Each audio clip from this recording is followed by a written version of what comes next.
News, Vice President Leni Robredo resigns as chair of the HUDC, or the Housing and Urban Development Coordinating Council.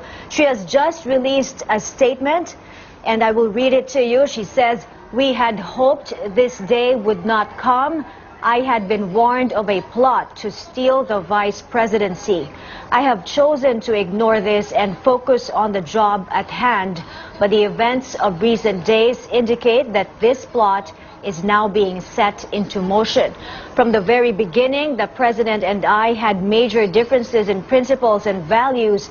Since I assumed office, I have been consistent in my opposition to issues such as the burial of former President Ferdinand Marcos in the libingan ng mga bayani, extrajudicial killings, reinstating the death penalty, lowering the age of criminal liability, and sexual attacks against women. But we both had a mandate to serve the people. I had hoped that this shared commitment to the poor and marginalized would transcend the differences between us. So I took the job of Housing Secretary when it was offered to me. In barely 5 months, we have solid accomplishments in the HUDC. This despite the obstacles thrown our way, which are: 1, the budget for all key shelter agencies in 2017 has been slashed by more than 19 billion pesos. 2, all our key shelter agency appointment recommendations have not been acted on. 3, the executive order designed to make HUDC effective was not signed. Then we received a text message last Saturday from Cabinet Secretary June Evasco Jr. relaying the President's instruction through Bongo for me to, quote, desist from attending all Cabinet meetings starting this Monday, December 5. She goes on to say, this is the last straw because it makes it impossible for me to perform my duties. Hence, I am tendering my resignation from the Cabinet on Monday, December 5, 2016. With this resignation, you can expect that I will continue to support the positive initiatives of this administration and oppose those that are inimical to the people's interest. However, as your duly elected Vice President, I will not allow the Vice Presidency to be stolen. I will not allow the will of the people to be thwarted. I will continue to serve the Filipino family and fulfill their dream for a better life." Again, that was a statement by Vice President Leni Robredo resigning as Housing Secretary. The Duterte cabinet, she is resigning as chairman of the HUDC, or the Housing and Urban Development Coordinating Council. Joining us on the line is presidential spokesperson Ernesto Abella. Secretary Abella, your reaction, sir, and does the president know already? Regarding the matter, whether the president knows about the matter, well, I don't have direct knowledge if he has already heard, but I'm sure by this time he has been informed of the matter. On the other hand, regarding our response to the public statements of Vice President Leni, we still do not have her formal letter of resignation. So that remains her statement. Secretary Abella, the Vice President raised so many points. First of all, her assertion that she received a text message only last Saturday from Cabinet Secretary June Evasco Jr. telling her that she to desist from attending all cabinet meetings starting this Monday, and this was relayed through the instruction of Bongo, she said. Any truth to this? What do you know about this, sir? At this stage, those are the things that we're trying to confirm, but that is her statement, so we will accept it as such. Secretary Abella, she also said that in the HUDC, despite the obstacles thrown their way, they had made solid accomplishments, but she did say that the budget has been slashed. The shelter recommendations were not acted upon, and the EO making HUDC effective hasn't been signed. Okay. Although I'm part of the cabinet, I'm not privy to the slashing or any of the details of the matter. However, I do know that she has made some good reports into the cabinet. But to your knowledge, Secretary Abella, is Vice President Robredo getting support as chairman of the HUDC? Is she getting support from the president?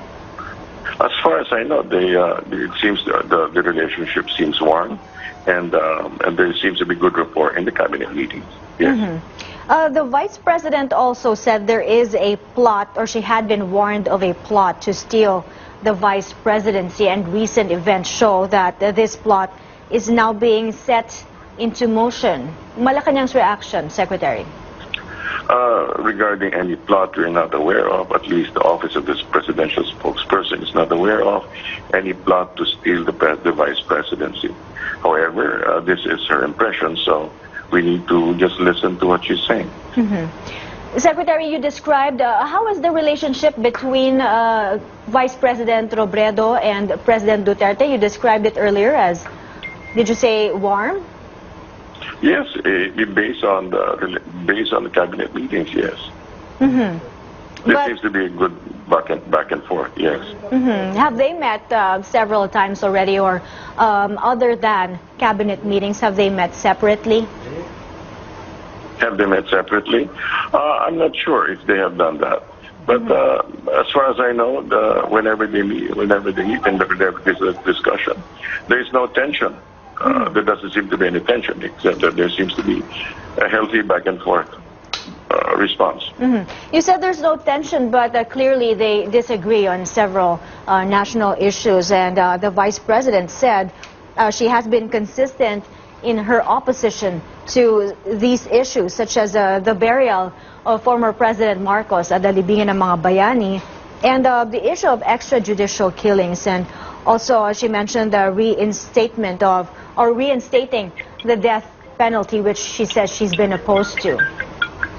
Well, regarding differences, these are to be expected within the Rainbow Cabinet.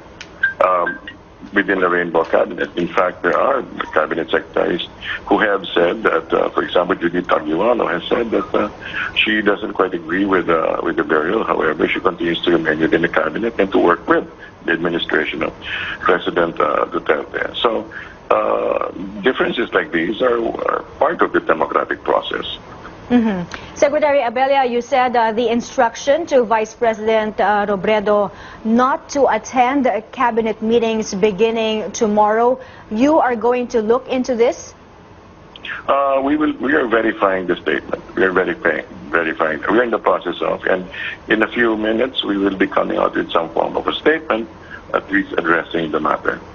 Where do you go from here, sir? From which? I mean, personally or with the cabinet? Well, the cabinet. Then we'll have to take it step by step.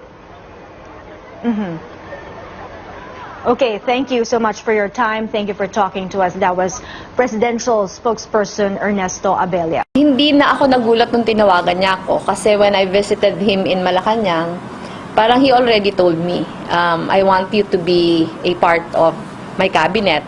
Although ako kasi parang medyo naalangan ako doon kasi iniisip ko baka akalain ni Presidente yung dahilan ng aking pagbisita ay mag-a-apply ng trabaho.